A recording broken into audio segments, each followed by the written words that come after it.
You want to support Roland Martin Unfiltered? Be sure to join our Bring the Funk fan club. Every dollar that you give to us supports our daily digital show. There's only one daily digital show out here that keeps it black and keep it real as Roland Martin Unfiltered. Support the Roland Martin Unfiltered daily digital show by going to RolandMartinUnfiltered.com. You can make this possible.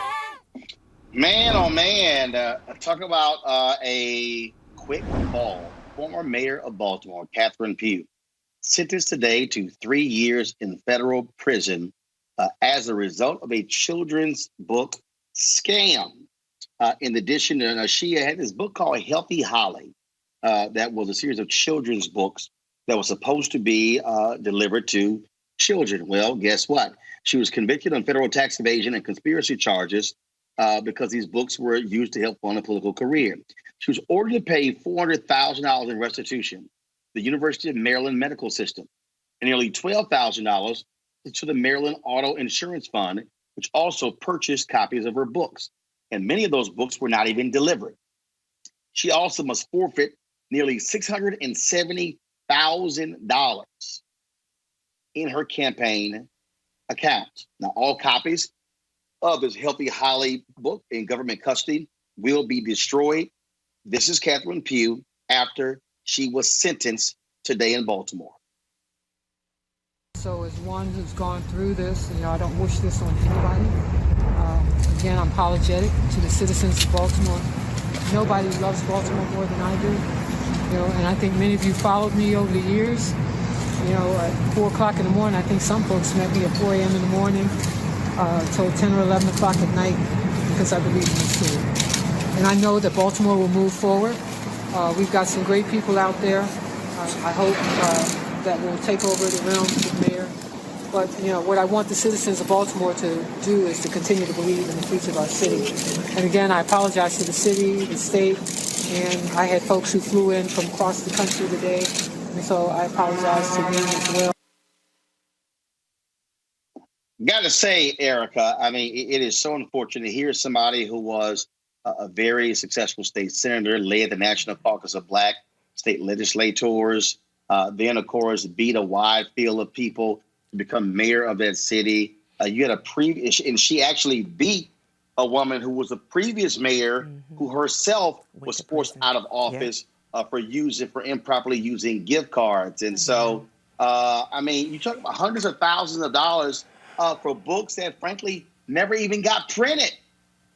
Right. And then what is the price that you put on public trust? Baltimore has been through the ringer for years and years and years. And so to have a leader that looks like you, that looks like the demographic of the city, to do this, I'm glad that she was very apologetic because I do believe in grace. So, definitely my heart goes out to her family that has had to endure during this time as well and close friends. However, I think for the city of Baltimore and all of the different ails that they are facing, and when you have folks that are really out in front leading the charge, like your Marilyn Mosby's, that I don't think that people need to look at this as an example of leadership by Black people. This is a person who has definitely fallen in a very, very public way, has paid restitution, still has more money to fork over, and most importantly, did apologize for that. So not minimizing it. I'm in Baltimore at least once a month and definitely always very aware of the condition of the city and the active gentrification that's happening. But I really hope that people will continue to trust and believe, and then also hold into account Black leaders and not make this a blanket way to say, well, that's why I don't support folks that are Black and in leadership. Well, first of all, anybody who says that is stupid. The bottom line is you have white politicians, Latino politicians, male, female politicians who have used their office for personal gain. It's just sad, again, somebody who's had a very successful political career, this is how you're going to be remembered, resigning in disgrace and then having to go to federal prison for the next 3 years. Reese? Yeah, you can't put a price on integrity. And she's 69 years old. That's a pretty advanced age to have to be facing 3 years of prison. The prosecutors asked for 5 years. She wanted 1 year, and the judge landed in the middle. It's awful that she's going to be defined by something when she does have so many accomplishments under her belt. And it's not lost on us, I'm sure, that you have Donald Trump pardoning people like Rod Blagojevich and other people who have kind of been caught up in these kind of corruption scandals.